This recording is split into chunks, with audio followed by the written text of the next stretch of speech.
Oi pessoal, tudo bem? Estamos aqui de novo com mais um quadro, 3 slides, e hoje eu já adianto que não vão ser 3 minutos.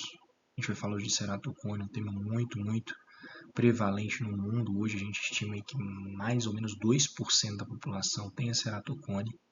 Ceratocone é uma doença progressiva que, quando não diagnosticado precocemente, pode levar a resultados visuais muito desfavoráveis. E o que é de fato ceratocone, né? Uma doença na córnea, onde a gente vai ter uma alteração, uma distorção aqui na regularidade da córnea. Eu vou tentar desenhar aqui uma córnea normal. Ela geralmente é asférica, né? Ela é mais curva no centro e menos curva na periferia. O paciente com cone ele vai fazer um ápice no ápice e depois vai voltar, ele forma um pico, uma ectasia, né? Uma má formação aqui nessa região que gera todo o desenrolar da doença.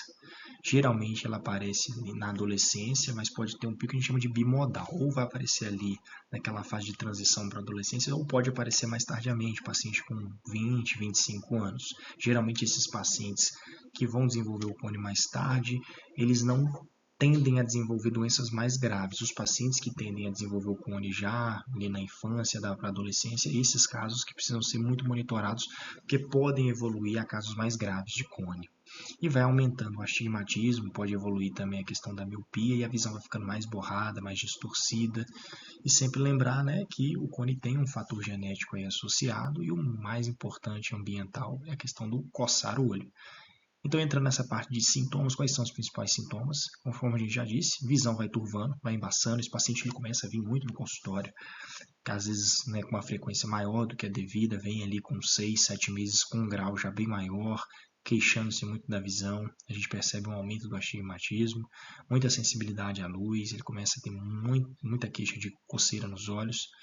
É muito comum a gente ver, né, esses pacientes atópicos, alérgicos, eles acabam desenvolvendo mais esses quadros de cone, lógico, quando tem também uma predisposição genética para ajudar.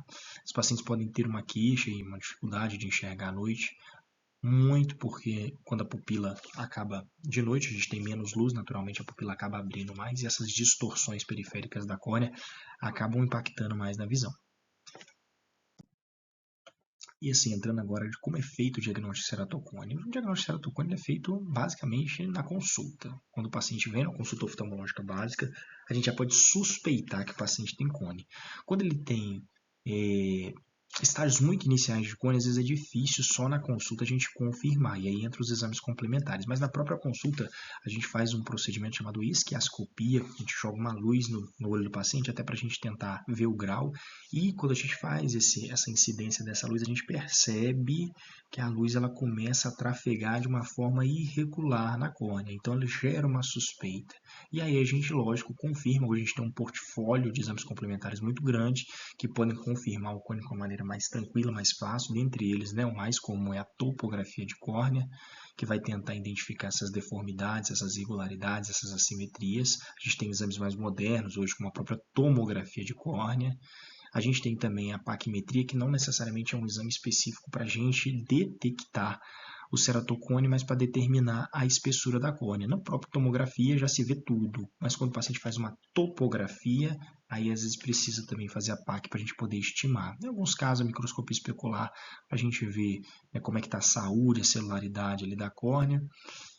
E, não menos importante também, a gente tem a berrometria óptica, que esse assim já vai detectar em relação à qualidade visual do paciente, a gente entender como esse paciente está enxergando hoje, quais que são as queixas, porque a gente às vezes olha só o grau e o paciente tem uma visão muito baixa, então é onde entra aí as questões das aberrações, que o paciente ele pode ter, evidentemente, miopia, hipermetropia, astigmatismo, mas existem outros tipos de aberrações no olho que pode gerar baixa de visão, aberrações de alta ordem, trifóia, aberração esférica, coma, e isso pode levar a visão a um quadro, né, ou uma qualidade muito baixa. E assim, a gente sempre fala que o diagnóstico, o quanto antes, principalmente lá na infância e na adolescência, é importante, porque se a gente começar a perceber que esse cone está progredindo, ele está avançando, a gente tem que lançar a mão de outras terapias para evitar que a gente chegue aí num cone avançado, severo, onde o desfecho pode ser muito ruim. E por fim, né, quais são hoje os tratamentos disponíveis para ceratocone? Na verdade, é uma escadinha, eu sempre falo com os pacientes, a gente tem aí exemplo mais simples, que é o próprio óculos. Aqueles pacientes que têm um cone frustro, aqueles geralmente que desenvolveram com 20, 25 anos, que tiveram cone, mas acabou não desenvolvendo.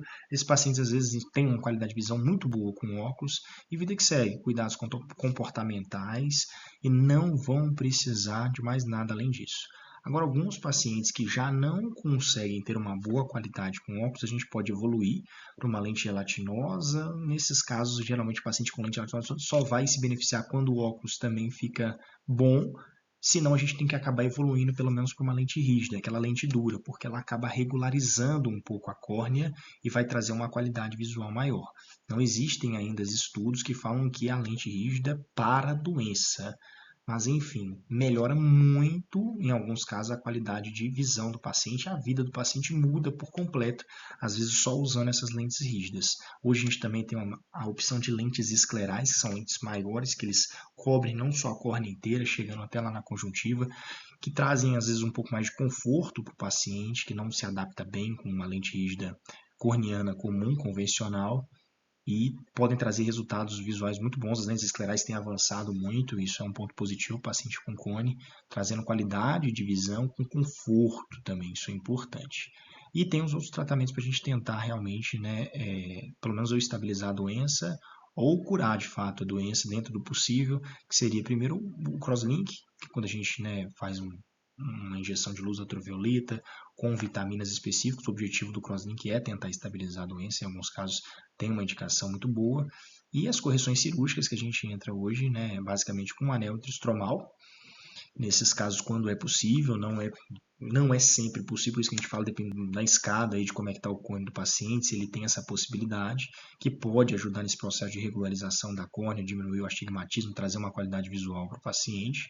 E nos casos realmente avançados, principalmente nos casos severos hoje em dia, fica reservado apenas o transplante de córnea. É um tratamento que a gente, a priori, né, tem um pouco mais de receio, porque a qualidade visual nem sempre vai chegar aí uma qualidade ótima. Tem muitos pacientes que se beneficiam demais no transplante de córnea.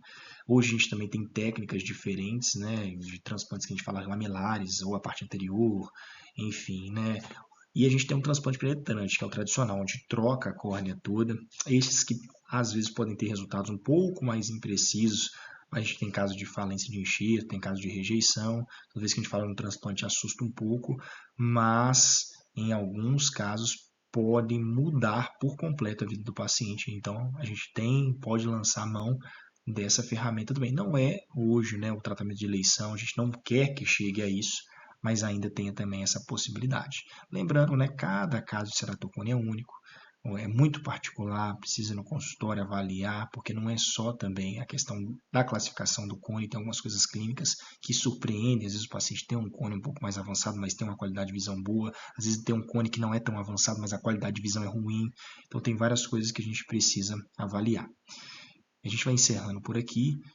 Qualquer dúvida, por favor, postem aqui. Podem entrar em contato com a gente por telefone, enfim, qualquer ferramenta que seja possível entrar em contato, a gente está à disposição. Um forte abraço e mais uma vez um prazer estar aqui com vocês.